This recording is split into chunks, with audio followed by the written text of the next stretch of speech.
জনাব এরশাদ শিকদারের একমাত্র কন্যা তসলিমা গিলিশারিনের সহিত ৫ লক্ষ টাকা দেনমোহরে বিবাহ বন্ধনে লিপিবদ্ধ হইলাম। বলো বাবা কবুল? ও বাবা ওরা কি কইলা কবুল কও? ও এটা আমার কেমন কবুল? আপনার বলাই কি কয়? আমার ছেলে তো বোবা। বাবা তার কবুল কইতে পারবে না?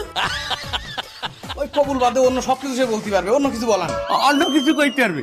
আচ্ছা বাবা বলো যে এই মাইয়ার সকল দায়িত্ব গ্রহণ করিলাম। এই মাইদেও প্রস্তাব করিলাম। প্রস্তাব করিলাম? এটা আবার কেমন কথা? আমার